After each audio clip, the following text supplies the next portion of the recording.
Parliament में discuss करे हुए भी इन सब चीज़ों को जो लेकर आई थी, सुप्रीम कोर्ट ने कह दिया कि ये गैर संवैधानिक है, पूरी तरह से उल्लंघन करती है ये इलेक्टोरल बॉन्ड्स की स्कीम, और इसे कहकर इसे असंवैधानिक घोषित किया गया है। इलेक्टोरल बॉन्ड्स आने से पहले 4 कानूनों को बदला गया।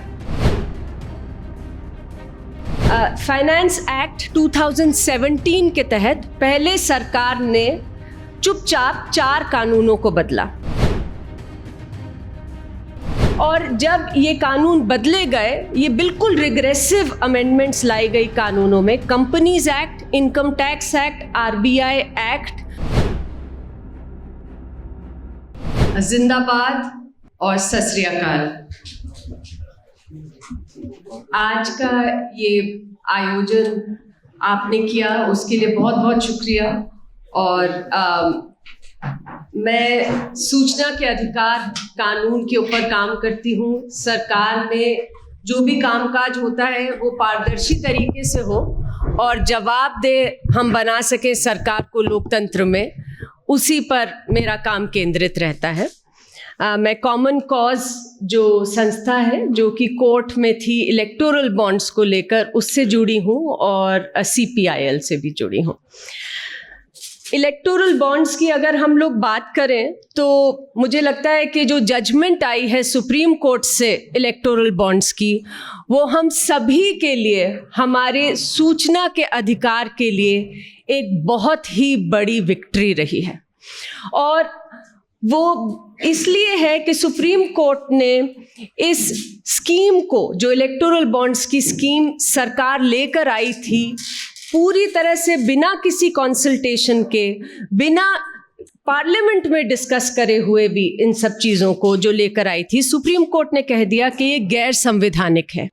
ये अनुच्छेद 19(1)(a) जो कि हमें बोलने की अभिव्यक्ति और अभिव्यक्ति की आज़ादी देता है, बोलने और अभिव्यक्ति की, उसका पूरी तरह से उल्लंघन करती है ये इलेक्टोरल बॉन्ड्स की स्कीम, और इसे कहकर इसे असंवैधानिक घोषित किया गया है। इलेक्टोरल बॉन्ड्स आने से पहले 4 कानूनों को बदला गया।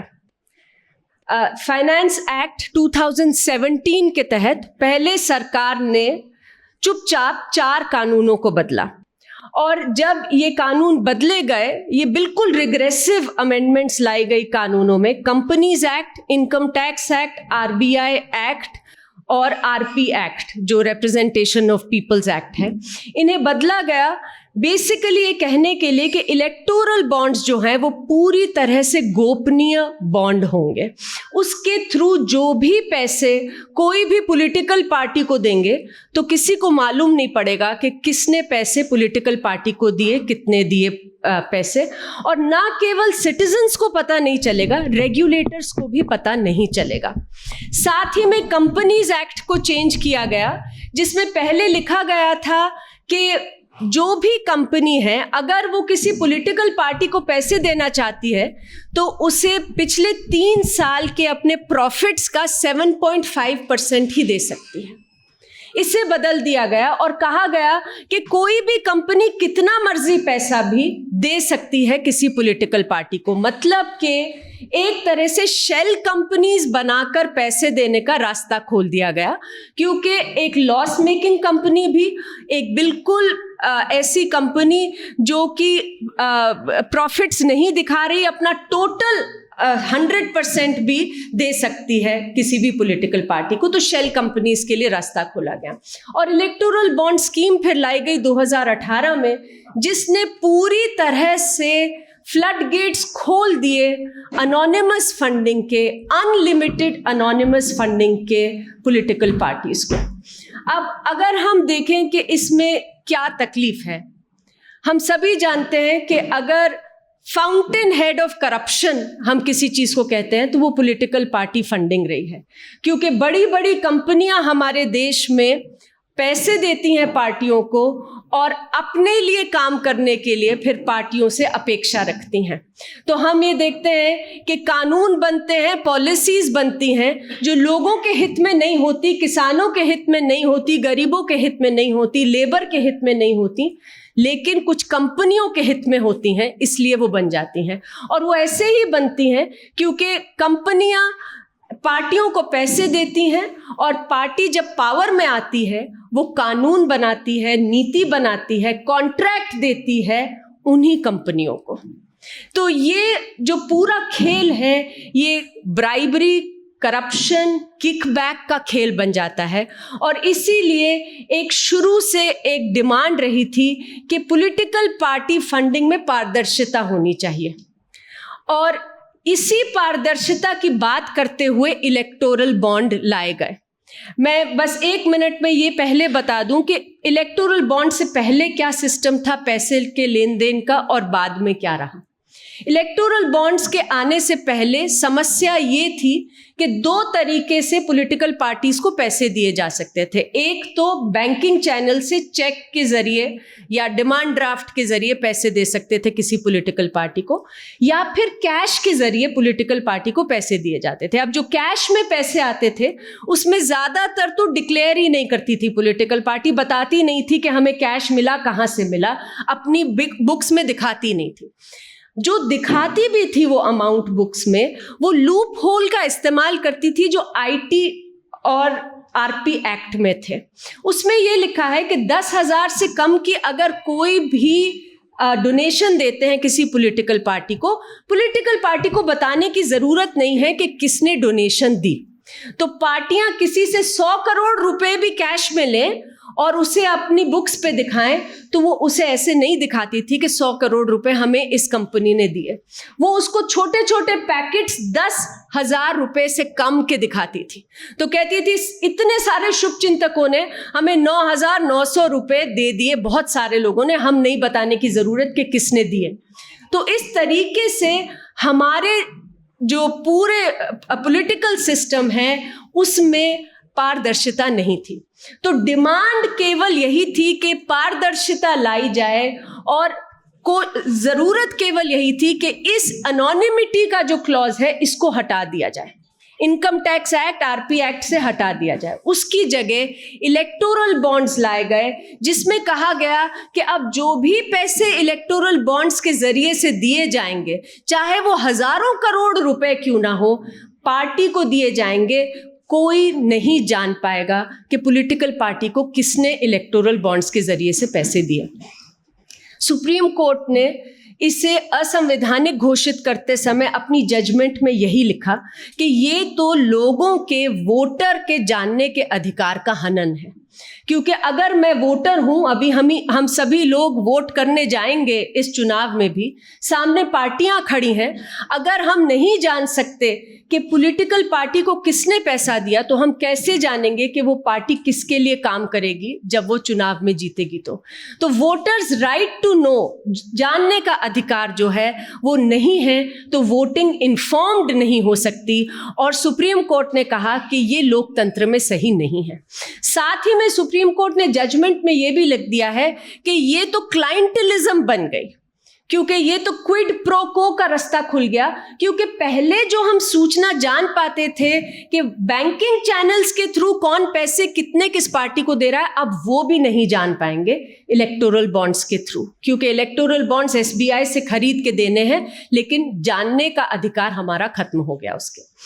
तो ये जो पूरा सिलसिला चला जिसके तहत 16,500 करोड़ रुपए के बॉन्ड खरीदे गए और पार्टियों को दिए गए, इसके बारे में सुप्रीम कोर्ट ने अपनी जजमेंट में ये भी कह दिया कि सूचना आप लोगों को दीजिए अब कि किसने कितने पैसे किस पार्टी को दिए। अभी भी 4,000 करोड़ रुपए के बॉन्ड की सूचना हमारे साथ साझा नहीं हुई है, क्योंकि कोर्ट ने कहा कि 12 अप्रैल 2019 तक के बाद जितनी भी बॉन्ड्स खरीदे गए, दिए गए, उसकी सूचना दे दीजिए। तो 16,500 करोड़ में से वो 12,500 करोड़ है और उसकी सूचना हमारे पास है। लेकिन जो पहले 4,000 करोड़ रुपए के बॉन्ड खरीदे गए उसकी सूचना आज भी हमारे पास नहीं है।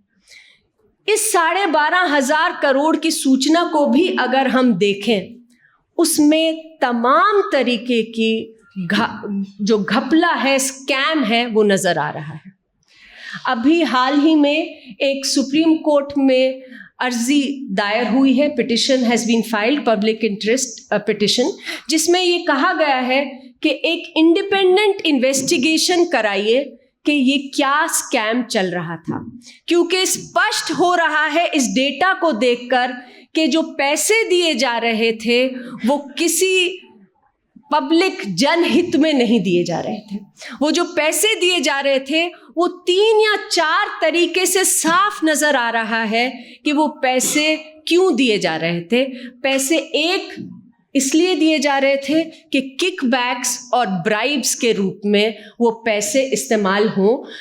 हमारे पास इतने तमाम कंपनीज की डेटा आया है इलेक्टोरल बॉन्ड्स के डेटा से, जिसमें दिख रहा है कि कंपनियां पैसे देती हैं इलेक्टोरल बॉन्ड से और तुरंत उन्हें बड़े बड़े कॉन्ट्रैक्ट वहाँ की जो सरकार है वो दे देती है। तो रूलिंग पार्टी को पैसे मिलते हैं। जैसे कि अगर आप देखें, मेघा इलेक्ट्रिकल्स जो है उसने 140 करोड़ रुपए के बॉन्ड खरीद के बीजेपी सरकार को दिए, और महाराष्ट्र में बीजेपी सरकार ने 14,000 करोड़ रुपए का एक कॉन्ट्रैक्ट तुरंत मेघा जो कंपनी है उसे दे दिया।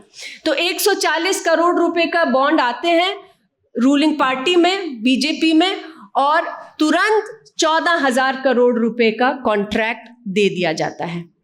उसी तरीके से ये नजर आ रहा है कि पॉलिसी को चेंज करने के लिए पैसे दिए गए। भारती टेलीकॉम ने 150 करोड़ रुपए दिए बीजेपी को, और उनको जो स्पेक्ट्रम की एलोकेशन है उसके लिए फेवर्स मिल जाते हैं, पॉलिसी बदलने लगती है। आप सबको याद होगा 2G स्कैम, जिसने देश को बड़ा हिलाया था और जिसके ऊपर ये पूरी बात हुई थी कि भ्रष्टाचार है देश में। पहले कांग्रेस की सरकार पर यह आरोप भी था, और उस केस में प्रशांत ने जब फाइट किया था वो केस, उसमें एक बहुत ज़रूरी ऑर्डर आया था कि देश में जो भी स्पेक्ट्रम जो दिया जाएगा वो एलोकेशन से नहीं दिया जाएगा, उसकी नीलामी होगी। और अब जो है 150 करोड़ रुपए के इलेक्टोरल बॉन्ड भारती टेलीकॉम देता है, और हमारे देश में नई टेलीकॉम जो कानून है वो लाया जाता है। 142 MP सस्पेंडेड थे, आपको याद होगा अभी हाल ही में जब पार्लियामेंट में पूरा पार्लियामेंट का मखौल उड़ाया गया, 142 MP सस्पेंड किए गए। उस माहौल में एक टेलीकॉम बिल लाया गया सरकार द्वारा, जो कि पारित हो गया है, और अब सरकार ने सुप्रीम कोर्ट को मूव कर दिया है कि हम एलोकेशन करना चाहते हैं, नीलामी नहीं करना चाहते। तो ये दिख रहा है इन सब डेटा में कि कैसे पॉलिसीज के साथ बदलाव होने के लिए इलेक्टोरल बॉन्ड्स दिए जा रहे हैं। फार्मा कंपनीज, हमारी जिंदगियों के साथ कैसे खेला जा रहा है। जो रेगुलेटर्स हैं उन्हें काम करना होता है देखने के लिए कि जो दवाइयां हैं वो सही से बने और केवल सही दवाइयां ही बिकें। और जो इलेक्टोरल बॉन्ड्स का डेटा है वो दिखा रहा है कि ऐसी तमाम कंपनियां हैं जिन्होंने रूलिंग पार्टीज को पैसे दिए हैं रेगुलेटरी इनएक्शन पोटेंशियली कराने के लिए। तो जाइडस करके एक कंपनी है, उसका जो मेडिसिन्स हैं वो गड़बड़ पाई गई, और गुजरात में उनकी फैक्ट्रियां हैं। गुजरात में फैक्ट्री है, उन्होंने बीजेपी को पैसे दिए, कोई एक्शन नहीं हुआ। इसके बावजूद कि बिहार के रेगुलेटर ने कहा कि एक्शन होने की ज़रूरत है, गुजरात के रेगुलेटर ने एक्शन नहीं लिया, इलेक्टोरल बॉन्ड बीजेपी को दे दिए गए। तो इस तरीके से रेगुलेटरी इनएक्शन जुड़ रहा है इलेक्टोरल बॉन्ड्स के पूरे लेन देन से, और जो कि लोगों की ज़िंदगी के साथ पूरी तरह से जुड़ा है। अब हमारे प्रधानमंत्री ने बार बार ANI से भी जो उन्होंने चर्चा की, इंटरव्यू दी, उसमें भी इलेक्टोरल बॉन्ड्स को बहुत बढ़िया बताया है। अभी मतलब सुप्रीम कोर्ट का जजमेंट आ गया, उनका उससे कुछ लेना देना नहीं है। वो ऐसे कह रहे हैं कि जैसे सुप्रीम कोर्ट को समझ ही नहीं आया और उन्होंने ऐसे ही जजमेंट दे दी। उन्होंने कहा कि देखिए, हम तो इसलिए लाए थे कि काला धन खत्म हो जाए देश में। अब आप ये देखिए कि आरबीआई ने उनके जो वित्त मंत्री हैं उन्हें चिट्ठियां लिखकर इलेक्टोरल बॉन्ड स्कीम आने से पहले ही कह दिया कि ये स्कीम मत लाइए, इससे तो देश में काला धन बहुत बढ़ जाएगा, मनी लॉन्ड्रिंग होगी। उसके बावजूद वो ये स्कीम लेकर आए। और अब जब ये डेटा निकल कर आया है, सुप्रीम कोर्ट ने भी कहा कि ये तो बहुत जबरदस्त मनी लॉन्ड्रिंग का सिस्टम बन सकता है। ये जो डेटा अब जो सामने आया है इसमें दिख रहा है कि किस तरीके से मनी लॉन्ड्रिंग का एक पूरा जरिया बन सकता है ये इलेक्टोरल बॉन्ड्स। क्योंकि अगर हम देखें 33 कंपनियां ऐसी हैं जिनका पिछले 7 साल का एग्रीगेट नेट लॉस जो है वो 1 लाख करोड़ से ज्यादा का है। मतलब 33 कंपनियों का लॉस, जो घाटा उनके ऊपर हुआ है वो 1 लाख करोड़ का है, और वो कंपनियां खरीद कर बॉन्ड देती हैं भारतीय जनता पार्टी को। ये क्या कंपनियां फ्रंट्स के जैसे काम कर रही हैं? क्या काले धन को सफेद किया जा रहा है? क्या फ्रॉड चल रहा है? क्योंकि इतनी जो लॉसेस में कंपनीज हैं वो कैसे इलेक्टोरल बॉन्ड खरीद कर आगे दे रही हैं, ये एक बड़ा सवाल इस डेटा में से निकल के आ रहा है। डेटा में एक्सटॉर्शन वसूली का पूरा एक रास्ता दिखाई दे रहा है जो निकल के आया है। डेटा दिखा रहा है कि ऐसी तमाम कंपनियां हैं जिनके ऊपर ईडी, सीबीआई और आईटी डिपार्टमेंट के रेड चल रहे थे, इन्वेस्टिगेशन चल रही थी। उसी के दौरान वो बड़ा सम जो है, अमाउंट जो है, वो ruling party at the centre BJP को देते हैं। अब हम सब जानते हैं, ये तो मजाक की बात बन गई है हमारे देश में कि ईडी, सीबीआई और आईटी डिपार्टमेंट को कैसे इस्तेमाल किया जा रहा है रूलिंग पार्टी के द्वारा। वो कंट्रोल करते हैं उनको, और अगर ऐसे में वो कंपनियां जिनके ऊपर इनका रेड चल रहे हैं वो पैसे देते हैं तो 2 चीजें तो सामने आती ही हैं सवाल। एक कि क्या रूलिंग पार्टी ने कंपनियों के पीछे इन एजेंसियों को छोड़ा पैसा वसूली करने के लिए, एक्सटॉर्शन के लिए, या फिर ये सारी कंपनियों के ऊपर इन्वेस्टिगेशन चल रहा था, उस इन्वेस्टिगेशन को वॉशिंग मशीन में डालने के लिए, ठंडे बक्से में डालने के लिए ये पैसा दिया गया रूलिंग पार्टी को। ये सवाल आज सामने आ रहा है इस डेटा को देखकर। अभी जो 2 चीफ मिनिस्टर जो देश के जेल में हैं, आज हम कहते हैं कि लोकतंत्र खतरे में है, 2 सिटिंग चीफ मिनिस्टर्स हमारे देश के जेल में हैं। उसमें से जो दिल्ली के मुख्यमंत्री जेल में है, अल्कोहल एक्साइज पॉलिसी के केस में, उसमें जो मेन अप्रूवर हैं शरद चंद्र रेड्डी, उनकी कंपनियों ने बीजेपी को इलेक्टोरल बॉन्ड से पैसे दिए हैं। 22 नवंबर 2022 को शरद चंद्र रेड्डी को अरेस्ट किया जाता है। 5 दिन के अंदर 5 करोड़ के इलेक्टोरल बॉन्ड उनकी कंपनी औरोबिंदो फार्मा खरीद कर बीजेपी को देती है। वो बेल के लिए अप्लाई करते हैं, उन्हें बेल मिल जाती है। ईडी उनकी बेल को अपोज नहीं करता, लोअर बैक पेन के कारण उनको बेल मिलती है।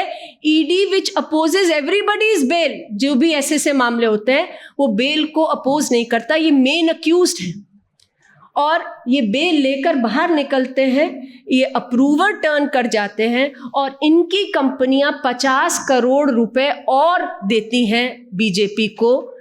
औरोबिंदो फार्मा और दूसरी कंपनियां इन्हीं की जो हैं भारतीय जनता पार्टी को 50 करोड़ रुपए देती हैं। तो इनकी स्टेटमेंट की क्या वेरासिटी रह जाती है, ये ऐसे सवाल नजर आ रहे हैं। बीजेपी को केवल पैसे नहीं मिले हैं, और भी पार्टियां हैं जिन्हें पैसे मिले हैं। हमने जो याचिका जो दायर की है प्रशांत जी ने, उसके अंदर स्पष्ट रूप से लिखा है कि जहां पर भी एक्सटॉर्शन, क्विड प्रो को, भ्रष्टाचार नजर आए उसकी मामले में जांच होनी चाहिए। टीएमसी को 40 करोड़ रुपए दिए गए इलेक्टोरल बॉन्ड्स के जरिए से आईएफबी एग्रो ने दिए, और आईएफबी एग्रो कंपनी ने अपने ही रिकॉर्ड्स में वीडियो रिकॉर्डिंग डाल दी अपने मिनट्स ऑफ द मीटिंग में, जिसमें उन्होंने कह दिया कि ये तो हमने on instructions from the government दे दिए हैं क्योंकि हमारे ऊपर एक्साइज का केस चल रहा है।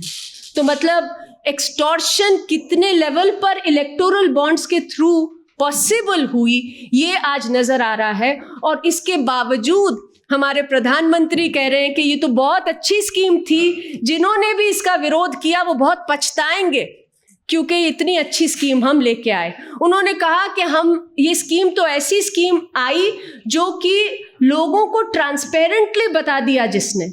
आप ये देखिए कि कितनी मेहनत करी एसबीआई ने कि जजमेंट के बाद भी हमें सूचना ना मिले, और सरेआम नजर आया कि एसबीआई जो है सरकार के इशारे पर किस तरह से सुप्रीम कोर्ट का भी कहने की अवहेलना करने की कोशिश कर रहे थे। ये कहकर सुप्रीम कोर्ट ने कहा 3 हफ्ते में सूचना दीजिए, उन्होंने कहा नहीं, हम 30 जून को मतलब इलेक्शन के बाद सूचना देंगे। वो सूचना जो उनके पास पड़ी थी, जो चंद घंटों में फिर उन्होंने दे दी जब सुप्रीम कोर्ट ने जोर से फटकार लगाई।